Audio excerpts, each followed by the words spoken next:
Most of you are aware that my wife has an amputated left arm.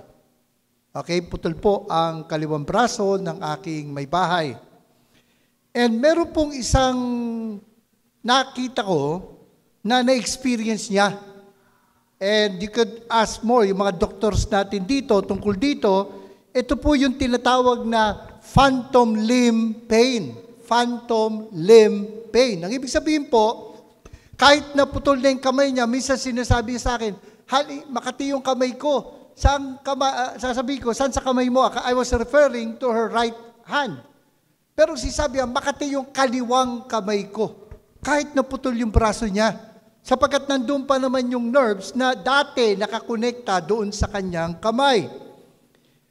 Sinasabi na yung phantom limb pain is a painful sensation in a limb that has been previously amputated kasi nga the nervous system continues to function as if the amputated limb is still there. Kaya yung mga amputees, they continue to feel pain in the limb that is no longer present. And sabi nga, the pain can range from occasional or mild to constant or severe. Phantom limb. When I heard of that, I thought of how the church is hurt when we leave or when we refuse to actively involve ourselves sa church. Nung narinig ko yun, naisip ko, ganun siguro ang pakiramdam din sa katawan ng Panginoon kapag iniwan natin ito. Basahin po natin na sabay-sabay. 1, 2, go. The way God designed our bodies is a model for understanding our lives together as a church. Every part dependent on every other part. The parts we mention and the parts we don't. The parts, sabi rito, we see and the parts we don't. If one part hurts, every other part is involved in the hurt. And in the healing, if one part flourishes, every other part enters into the exuberance. Meron kaya tayong spiritual phantom limb pain. Kaya nga po makikita po natin sa pagpapatuloy natin ng pag-aaral, dito po sa ating membership class na mismo sa ating service ginagawa, dito natin makikita that church matters. Nakita na natin that the church matters because church membership marks a true believer. And becoming a member of the local church embodies the pattern of the early church. It makes our Christian life meaningful or more meaningful, and it brings, being an active member, brings out the best in us. Tayo po'y manalangin. O God, may we value the church the way you value her. You said in your word that Christ loved the church and gave himself up for her. And Lord, may we love the church the way the Lord Jesus sacrificially loved the church. May we fulfill our individual role as part of the body of Christ. May our church involvement be a testimony to the world of your glory and grace.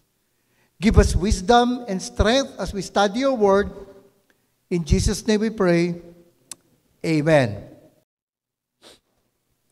Sinasabi natin na church membership does not save us. Hindi tayo maliligtas sa pag-anib natin sa isang grupo, sa isang iglesia. Subalit, gusto ko linawin na kapag sinasabi natin hindi nakapagliligtas ang relihiyon, hindi nakapagliligtas ang pag-anib sa isang iglesia, hindi natin sinasabi that the church is not important. Ang ginagawa lang natin, we are putting the church in her proper place in our lives. Tandaan natin ito, we don't become saved when we join a church. And even if yung sinamahan natin ay Christian church, hindi tayo maliligtas sapagkat maliligtas lamang tayo sa pagtanggap, pagbibigay pananampalataya sa ating Panginoong Hesus bilang ating tagapagligtas. At kapag tayo tumanggap na, then we join a church. Yun po yung ating dapat makitang sequence. No po? Subalit, meron pa rin pong mga nagpipilit ng mga grupong pangrelihiyon na nagsasabi na dapat umanib tayo sa kanilang grupo, sa kanilang iglesia upang tayo'y maligtas. At isa po sa mga verses na ginagamit nila dito ay yung pong James chapter 1, verse 26 to 27. Ang sabi po rito, basahin po natin, 1 to go.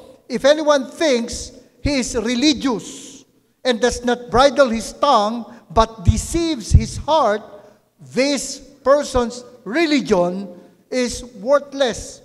Religion that is pure and undefiled before God the Father is this: to visit orphans and widows in their affliction and to keep oneself unstained before the world. So ang sinasabi nila, nakita yung salitang religion dito, at sinasabi nila na if religion is not important for salvation, bakit pa binanggit ni James itong salitang religion twice dito sa James chapter 1 verse 26 to 27. Nung chinek ko sa Greek, itong word na ginamit dito, treskeia, ay ginamit ng 4 na beses sa Bible. Ito po sa Acts 26, sa James chapter 1, at sa Colossians chapter 2. At ang tanong doon, ano nga ba kahulugan ng salitang religion? Ano nga ba ang kahulugan ng salitang treskeia? Kasi ang tanong nila, bakit nagturo ng religion ng mga apostol? Take note, bakit daw nagturo ang mga apostol ng religion kung hindi sa religion ang kaligtasan? Una, gusto natin linawin, again, we are not denying the importance of religion.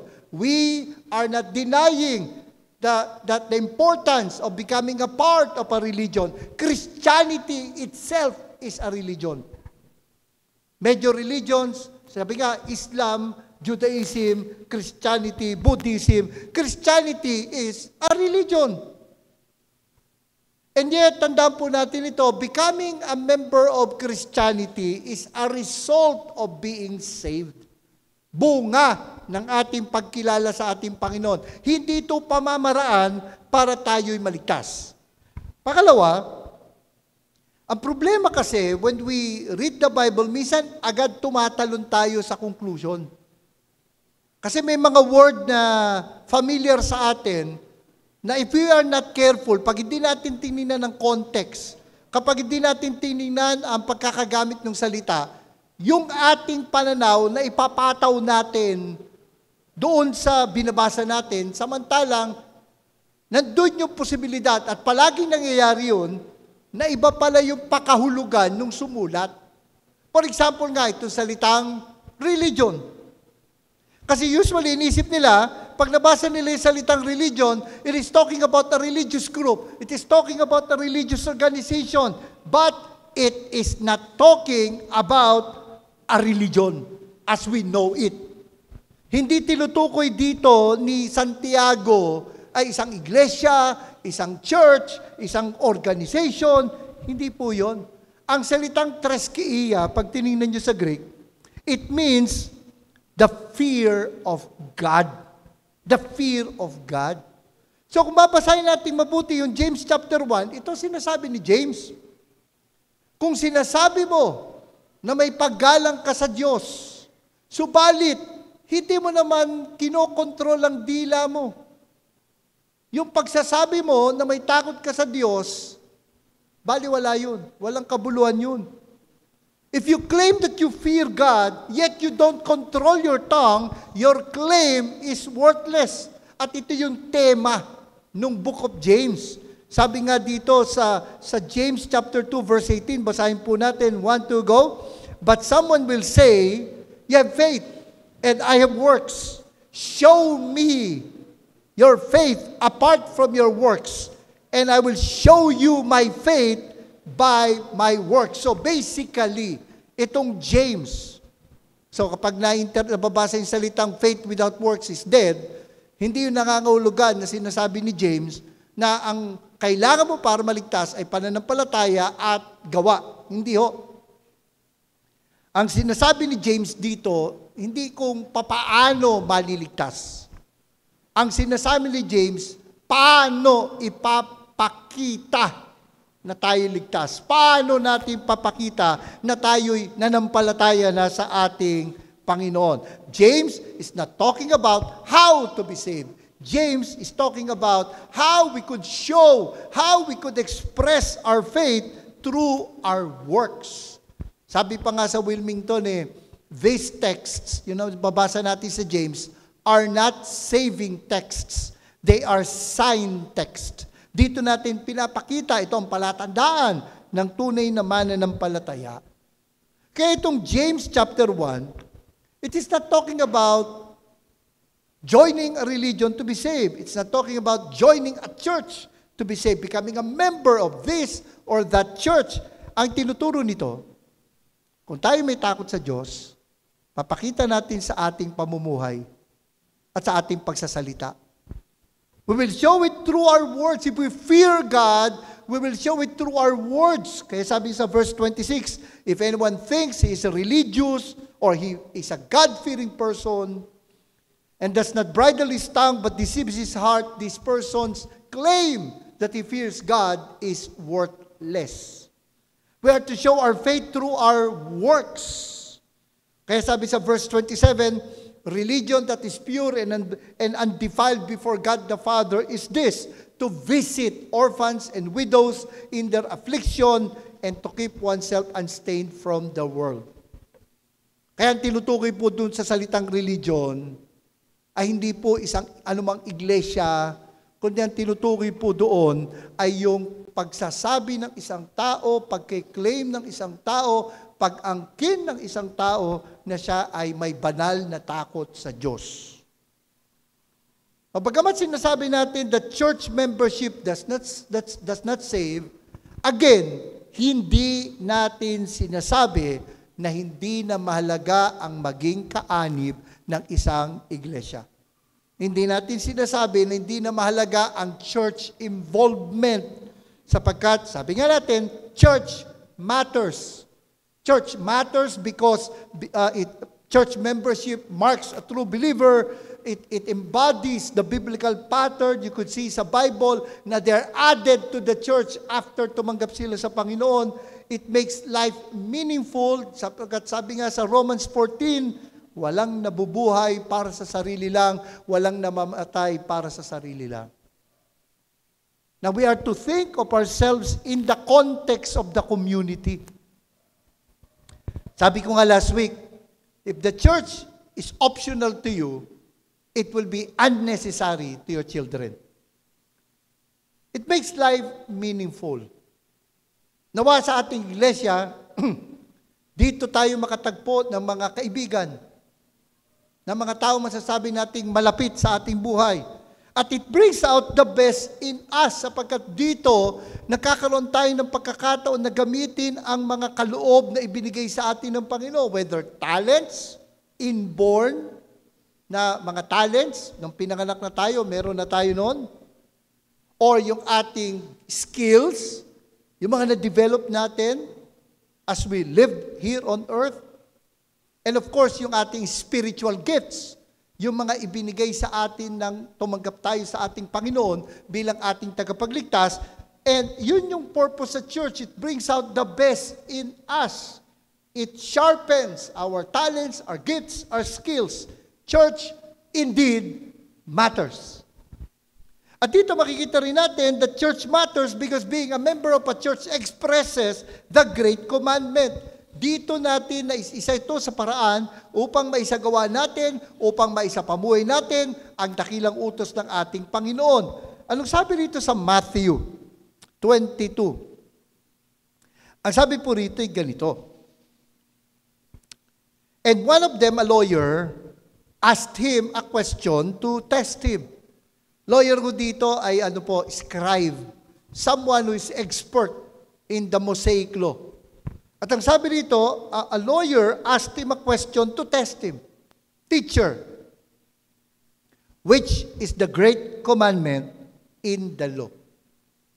And the Lord said to him, you shall love the Lord your God with all your heart, with all your soul, and with all your mind. You are to love God with your entire being, your entire person. Na pagmamahal sa Panginoon, sabi nga, buong buhay, buong puso.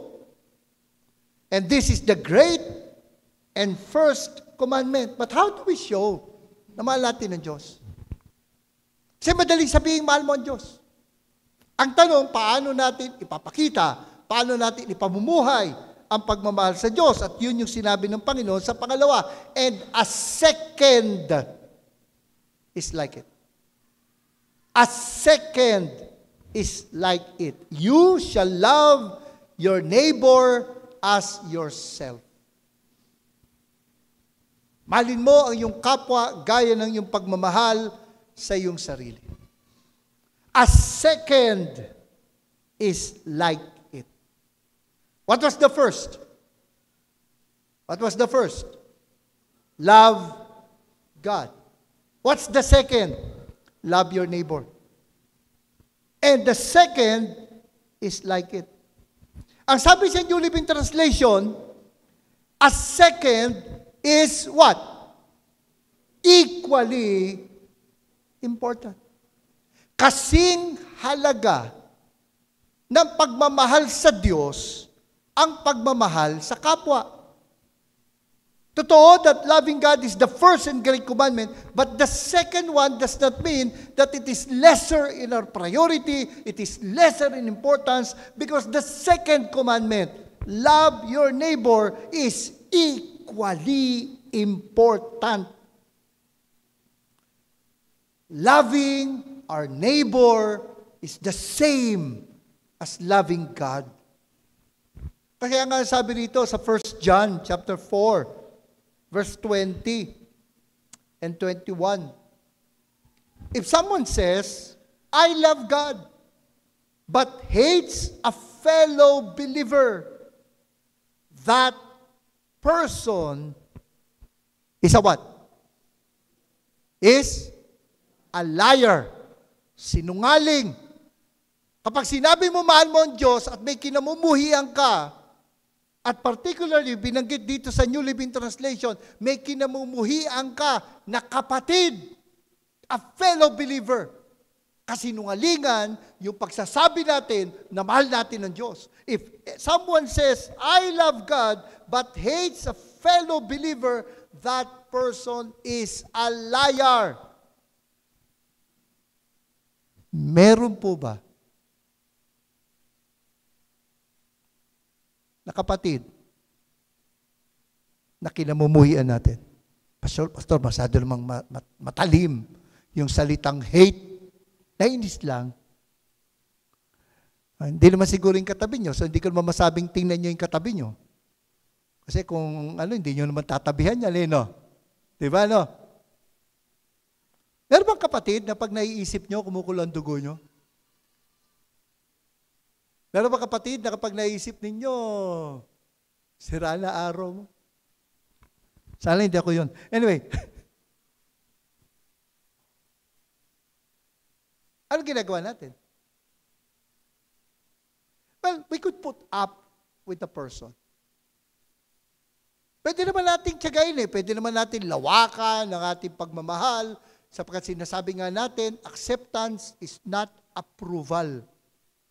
Ang pagtanggap ay hindi naman ibig sabihin na pagpayag sa kung anong inuugali niya. Kasi talaga namang sabi ng Bible, accept one another. Pero hanggang doon na lang ba tayo? Nasaan na yung sinasabi sa Bible na correct one another? Nasaan na yung sinabi sa Bible na open rebuke is better than secret love? Ganda na pagkakasabi nun, no? Open rebuke is better than secret love.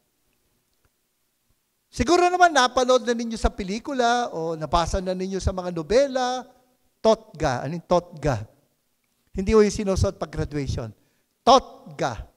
The one that got away. Pero di ba, nakaka-identify tayo sa mga pelikula na kung saan merong isang pag-ibig na hindi nasabi, tapos nanginayang ka dahil hindi ka na nagkaroon ng pagkakataong sabihin man lang doon sa tao. Di ba, no? Ganon din, ang dapat nating nararamdaman, kapag may nararamdaman kang dapat sabihin sa isang kapatid, hindi mo sinabi. Na may dapat ka ituwid sa kapatid, hindi mo itinuwid. Ganon din na dapat ang panghihinayang na meron tayo. Na dapat sinabi natin. Kasi sabi nga ng Biblia, open rebuke is better than secret love. Alam ko masakit, alam ko mahirap. I personally would tell you na it is a struggle to accept a correction, a criticism, pero kailangan po natin yon. Kung tayo po'y nagmamalasakit, kailangan po nating sabihin doon sa tao. At kung tayo po'y tinutuwid, isipin po natin nagmamalasakit, at least they cared enough to confront, to correct, kesa naman yung sila-sila'y nag-uusap, wala kang kamalay-malay, pinag-uusapan ka na. Gusto niyo ba yun? Gusto niyo ba yun na alam na ng lahat ng tao yung problema mo, pero ikaw hindi mo pala alam. Kasi hindi naman dinadiretso sa iyo. That, in a sense, is like hatred. Kasi, sabi nga, love does not rejoice in iniquity, but rejoices in the truth. If I love you, I will tell you the truth. But, if I don't tell you what you needed to hear, isn't that hate? Hindi ba katulad din yan ng pagkamuhi?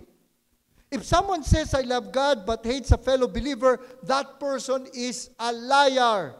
For if we don't love people we can see, how can we love God whom we cannot see? Ang Diyos di natin nakikita. Sinasabi mo mahal mo ang Diyos, pero yung kapatid natin, actually kapwa natin, na nilikha sa wangis ng Diyos, hindi natin mamahal, nakikita natin, di para mo na rin sinabing, hindi mo mahal ang Diyos.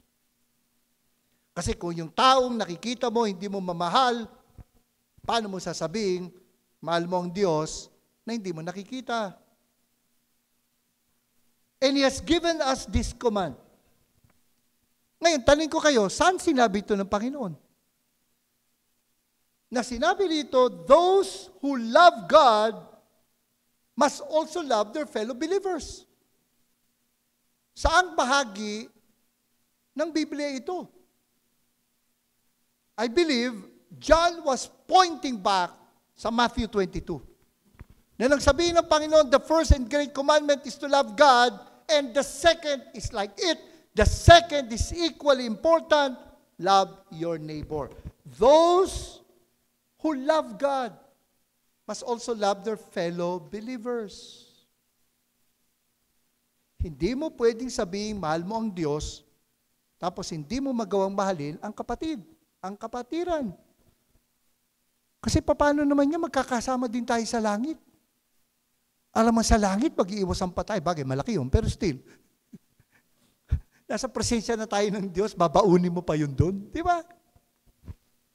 One of the best ways to express our love for God is to love our brothers and sisters.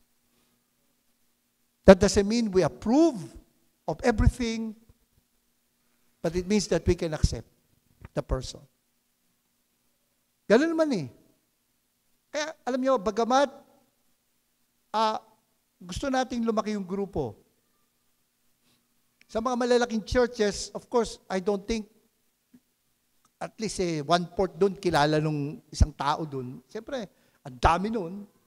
Pero ang tanong, paano nako-compensate yun? Kaya may mga small groups. Tayo, di pa tayo ganun kalaki. Habang maliit pa, dapat nandun na rin yung pagsisikap natin na we will find ways, parang BDO, we'll find ways to express our love for one another. Kasi ang hirap naman kung ang late-late lang natin tayo pa, hindi magkasundo. Sabi nga po ng isang author, if there is a real love for God, there will inevitably be real love for neighbor. God's overflowing love is infectious. Ngayon, ang ibig sabihin nito, pag namahal mo kapwa mo, nahawa ka ng pag-ibig ng Diyos. Sa madaling salita, una, hindi mo magagawang mahalin ang kapwa mo kung hindi mo naranasan ang pagmamahal ng Diyos. Sapagkat anong paghuhugutan mo ng pag-ibig na yun? At magagawa lang natin magmahal sa kapwa kung naranasan natin mismo ang pagmamahal ng Diyos, hindi kaya. Ayun na nakakatakot na thought. Hindi kaya tayo hindi makapag-express ng love, hindi natin naranasan yung love ni Lord. Kasi the only way we could say we experience the love of God is when we love our neighbor. Because God's overflowing love is infectious. The criterion of whether love for God is real is whether or not it is reflected in our relationships with others. The criterion of whether love for God is real is whether or not it is reflected in our relationships with others. Take note, hindi lamang pinag-uusapan dito kung naranasan natin o hindi ang pag-ibig ng Diyos. Kasi we love because He first loved us, sabi ni John. Pati pala, yung mismong pag-ibig ng Diyos, maku-question, mapag-aalinlangan, mapagdududahan, the love of God itself will be questioned if it is not reflected in our relationships with others. Ibig sabihin, magdududa ang mga tao sa ipinapahayag nating ebanghelyo na for God so loved the world that He gave His only Son, kung hindi nakikita mismo sa atin yung pag-ibig na iyon. At paano natin, isa sa paraan ng pagpapakita ng pag-ibig na iyon ay kung tayo po ay hindi lamang kaanib sa isang iglesia, but we are actively involved, not just in the ministries, not just in the activities, we are actively involved in each other's lives. At ang sabi pa nga ng author na to, and it will not do to say, as many do, I don't do any harm to anyone. Wala namang nagabyado, wala namang sinasaktan, okay na yon. Hindi po. Ang sabi, that is not only negative, but it neglects the first and great commandment to put God as number one in our lives. So gaya nung kinanta natin sa praise and worship, Jesus be the center of it all. Di kaya kinahirapan tayo humugot ng pag-ibig. At dahil yung pag-ibig na yun, ay hindi lumalago sa atin ang pag-ibig ng Panginoon sa ating puso. Because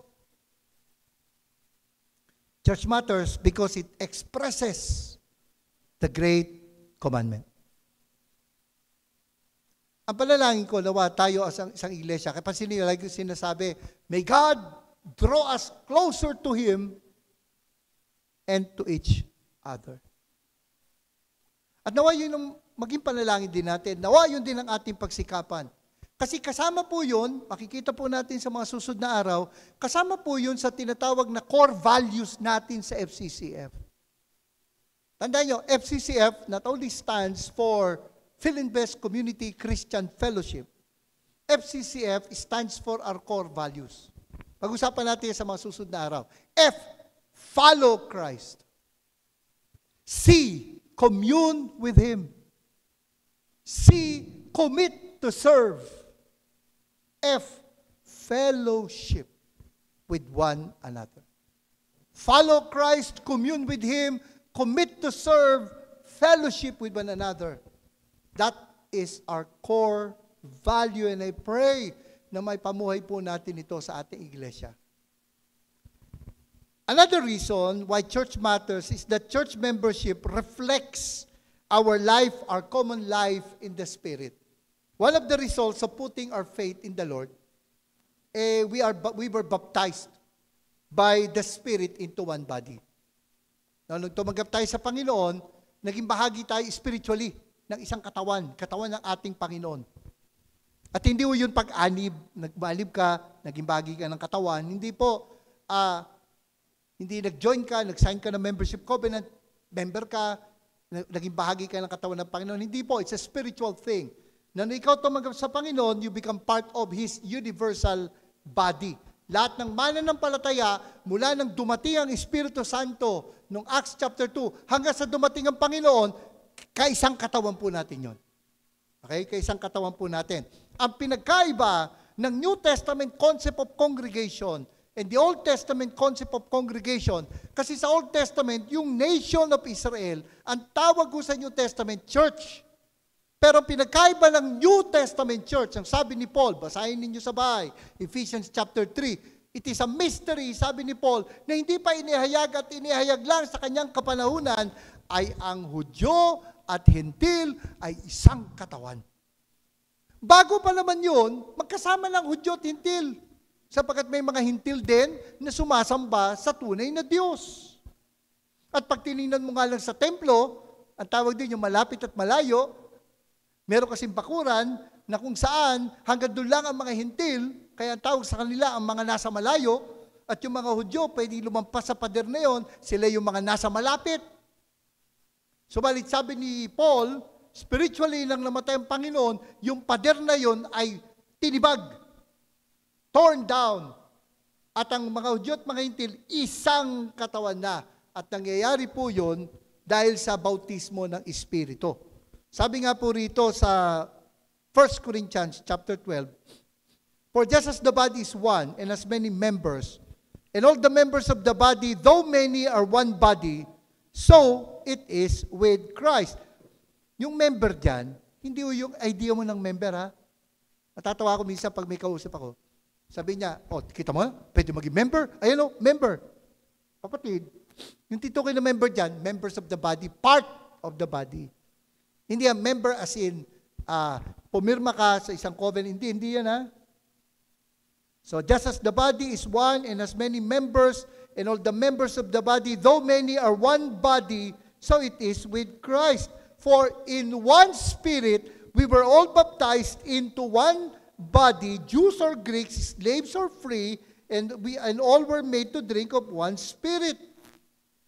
Kaya ho, bagamat kumbaga, hindi, ang isang grupo, hindi siya kabuuan ng katawan ng Panginoon.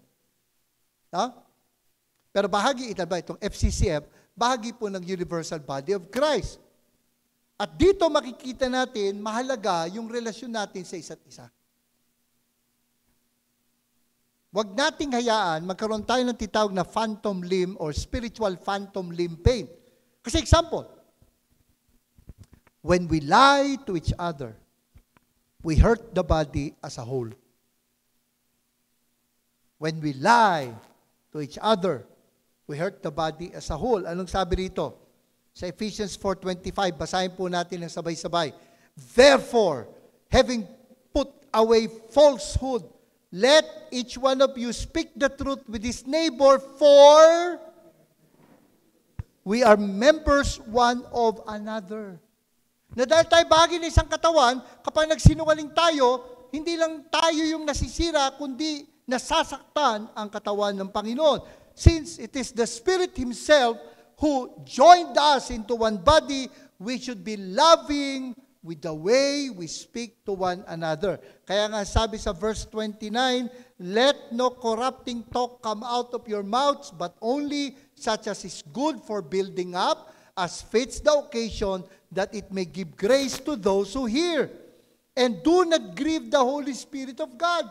So kapag pala we say corrupting talks, kapag pala yung sinabi natin, hindi nararapat, hindi nakakabuti, hindi nakakatulong sa nakakadinig, ang sabi rito, we grieve the Holy Spirit. And we are not supposed to do that. Do not grieve the Holy Spirit of God, by whom you were sealed for the day of redemption. Kaya nga sabi ito, let all bitterness and wrath and anger and clamor and slander be put away from you, along with all malice. Be kind to one another, tender-hearted, forgiving one another as God in Christ forgave you. At baka kaya hindi natin kaya magpatawad sapagkat baka nakalimutan natin o nakakatakot, baka hindi mo pa nararanasan. ang kapatawaran ng Diyos. Sapagkat kung naranasan natin kapatawaran ng Diyos, meron tayong kalakasan, meron tayong huwaran paano magpatawad. We are one in the Spirit and we should express that common life in the Spirit through our participation in the church. Sabi nga po ni Ben Patterson, why emphasize church membership? Because every Christian is a member of the church. That's why. The same act which sets us in Christ sets us also in the society of Christ. When a Christian joins a particular congregation, he or she merely bears witness to a union that is already the case spiritually.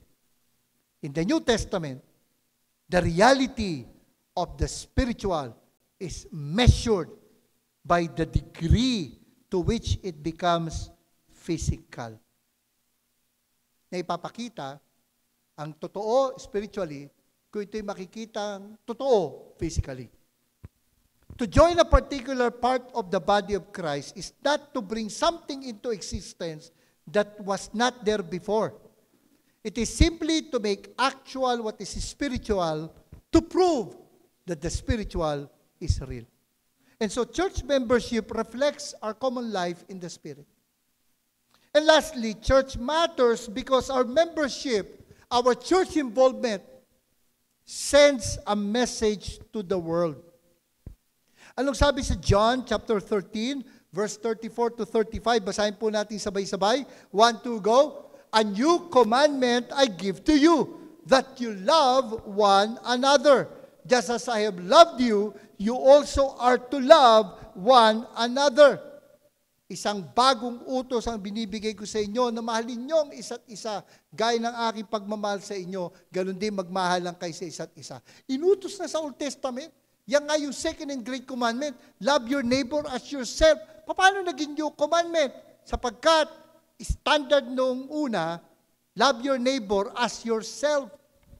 Tinaasan ng Panginoon ng standard, kaya naging new commandment. At ano na ang standard natin? Just as the Lord has loved us, so we are to love one another. And notice what the Lord said, by this, all people will know that you are my disciples if you have love for one another. Our love for one another proves that we are followers of the Lord. I love defending the faith. I love apologetics. Ang sabi ni Francis Schaeffer, isa pong kilalang evangelical thinker, ang sabi ni Francis Schaeffer, love is the final apologetic. Love is the final defense of the faith. A loving community of faith is a testimony to the world about what it means to be a follower of the Lord. The church is designated as a community which welcomes all people, irrespective of background, irrespective of age, irrespective of gender, of color, of moral history, of social status, of influence, of intelligence, of religious background, or the lack of it. I pray na ganun po tayo. Alala ko dati, sa isang pinastoran kong church, may tumawag sa akin, ito yung nagugupit ng buko. Yung hairstylist. Siyempre, iniimbita ko siya sa church. Pero meron siyang tanong na talaga napaisip ako. Pastor, kapag pumunta ba ako sa inyo, tatanggapin niyo ba ako? Tatanggapin ba ako doon? Kaya tinuturo natin, acceptance is not approval. We may not agree with their lifestyle, but we can accept them as people. Kaya sinabi rito, pati gender. Sa Amerika, issue, color. Pero minsan, tingnan natin. With a person na mas mababa ang kalanta sa buhay, sa atin ay maging komportable pag nandito. Kapag ba ang isang taong may nakaraan, may pinagdaanan, makakaramdam ba siya ng pagtanggap natin sa kanya? Because the church is supposed to be a community which welcomes all people. And when that kind of love flows within a congregation, the world will take note that they had been with Jesus. Pag nakitang gano'n ang iglesia, kung paano tayo magturingan sa isa't isa at kung paano tayo umabot sa mga taong nasa labas natin, makikita nila ang katotohanan ng pag-ibig ng Diyos sa ating buhay, makikita nila ang Panginoon ay sumasa atin. They have been with Jesus. Now, sabi, hindi naman tayo dapat ma-overwhelm, ma-intimidate, nor need this standard daunt us. Hindi kinakailangan na ma-intimidate tayo dito.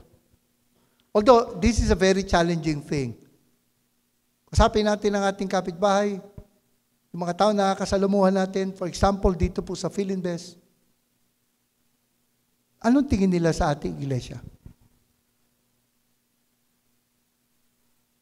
Isang araw may bisita ako. Pagdaan, nakita yung do not park in the driveway. Yung sa kabila, may naglagay na, laki. Bakit kailangan may nakalagay ito? Is it because we parked the wrong way? Always remember, don't just think of our convenience, think of how we communicate the message of the Lord to our community. Kaya ingat din tayo. Kasi buti kung tayo lang apektado personally. Apektado rin po ang patotoo ng ating iglesia. Sagwa naman, may nakalagay sa kotse mo, Jesus loves you. Tapos kapag merong nakagitgitan, lalabas ka, magkakasa ka ng baril. Di ba? Hindi naman maganda kung Christian ka. Di ba? Hindi naman Christian yung gumawa nun. Kaya lang, sinasabi ko lang, huwag naman sana, no? Kristiyano tayo, tapos tayo pa yung palaban sa kalsada. Alam niyo yung mga unang tao, ibig sabihin, yung mga ancient people, alam niyo tingin nila sa mga Christian?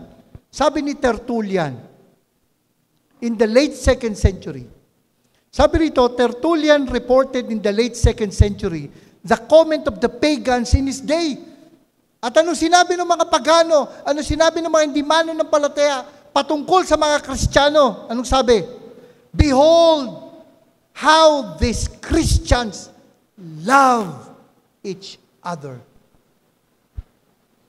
Pag ba inobserbahan ng mga hindi mananampalataya, paano tayo mag-usap at paano natin pag-usapan ng kapwa nating kapatid, masasabi nilang, behold how each Christian love each other.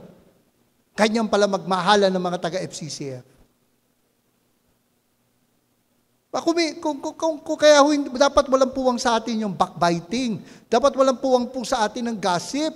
At kung meron po kayong issue with another person, ikausapin yung direkta yung tao. Huwag na kung kani-kanino tayo magsasalita. At kung may maganda rin naman tayong nakita, sabihin din naman natin doon sa tao. At hindi kung kani-kanino mo lang sinasabi. Although maganda rin yun, sinasabi mo sa ibang tao, yung nakikita mo maganda, doon sa tao yun, siyempre nakaka-encourage din naman. Sa tao yun, kapag na-encourage, sasabi mo kung nakita mo maganda. At ang sabi rito, behold how these Christians love each other. How ready they are to die for each other. Their mutual love was the magnet which draws the pagan multitudes to Christ. And I love this last sentence. It has the potential to do so still. Yun nangyari noon, noong 2nd century, pwede pa rin mangyari yan. Nasa atin na po yun. Isa po sa mga pelikula na bihira lang naman ako manood. Buti ko, may panahon pa ako manood talaga. Pero may isang pelikula na nung nasabi sa akin, dahil bukod sa interview ako sa radio about it, yung book review, movie review. Interesado ako kasi itong kwento ito ng isang church. na in one way or another, naging influence sa buhay ko. Malaki ang naitulong sa akin nung pastor ng church na ito. Sa kanyang pangaral, nakikinig ako nung naalala ko nung bago akong Christian, nakikinig ako sa The Word for Today ni Chuck Smith sa radyo. At ang isa rin sa malaki na naitulong sa akin ay si Greg Laurie. At meron po isang movie sa Netflix na ang title po, Jesus Revolution. Jesus Revolution. Alam nyo, ganito ang background yan. During the 1960s, yung church ni Pastor Chuck Smith, nagsimulang makapasukin ng mga hippie. Alam nyo ba yung mga hippie? It was a protest movement. It was a protest movement against the Vietnam War, against the establishment, di ba? At yung mga suot nila, mga kakaiba talaga, no? Make love, not war. At isa sa paglaban nila sa standard ng society ay hindi paliligo. Bakit ako susunod sa standard ng kung anong malinis at kung anong marumi? Kaya talaga yung mga suot nila, wow man, di ba? Yung mga acid. Naalala niyo yun? At dito, there's a portion of the movie that really touched me. It is, if I may say so, it is my favorite part of the movie. These kids are runaways, most of them. They got drug addictions, medical issues. And they need our help. Yeah, but Chuck, I mean, they need to go home. They're making our congregation uncomfortable. Well, maybe they should be uncomfortable. Maybe we all should. Maybe it's my job to make us uncomfortable. I haven't been doing it. Chuck, stop. This is enough. This is a house of worship, and yes, we expect a certain level of dignity here. These girls are wearing halter tops, and half of them aren't even wearing shoes. They're staining the new shag carpet with their bare feet. A carpet? Oh. Yeah, let's be sure to save the carpet. You keep this up, and you're going to drive away the only contributing members that we've got. You hearing me now? Loud and clear.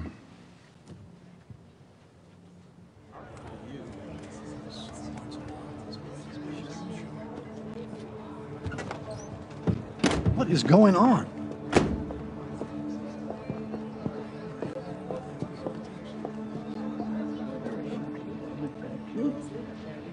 Put that right over there on that towel. And this other one here. There we go.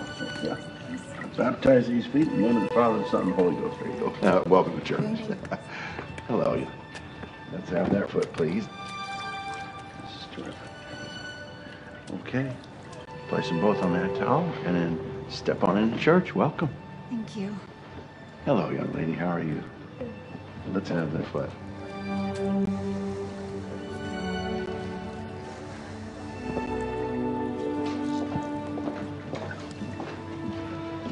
Let's have that other foot. Yeah, why don't you go sit next to that fella in the cantaloupe jacket? Good to see you. Enjoy. Welcome to church.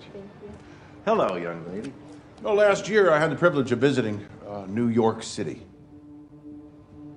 And like any good tourist, I paid a visit to the Statue of Liberty.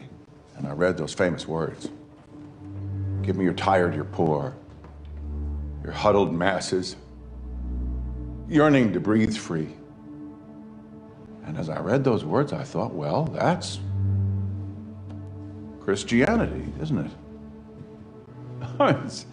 It's the essence of it.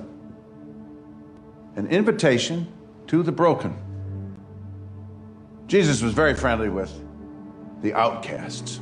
In Revelation 22 it says, let the one who can hear say, come. Let the one who is thirsty come. Let the one who desires take the waters of life freely. Carpet lang pala problema eh. Hindi hugasan natin yung paa. That was a very powerful scene. And the Lord's love sa atin, as we express it,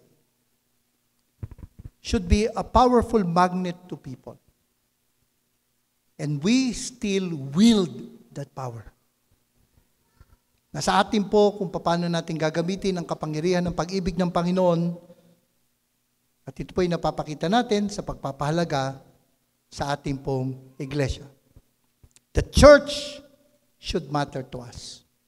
The church matters. It marks true believers. It embodies the biblical pattern. It makes life meaningful. It brings out the best in us. It expresses the great commandment. It reflects our common life in the Spirit. And it sends a message to the world. Tayo po'y manalangin. Lord, may the church matter to us the way she matters to you. May we value the church the way you value her. May our church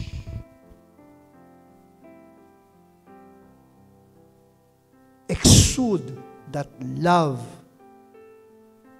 to others. May our love for one another send a strong message to our community, to our circles of influence, that we are your followers. May we declare to the world,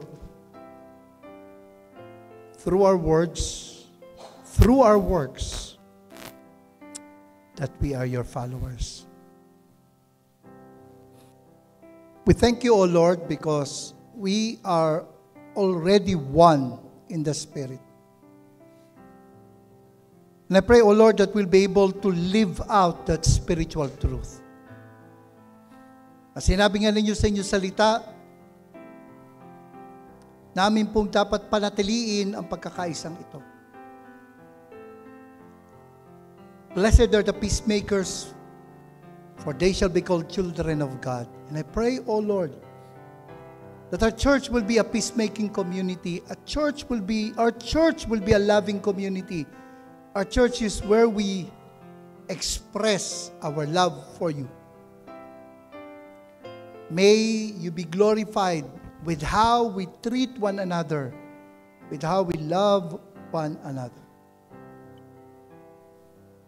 May we continually see the value of your body, of your church.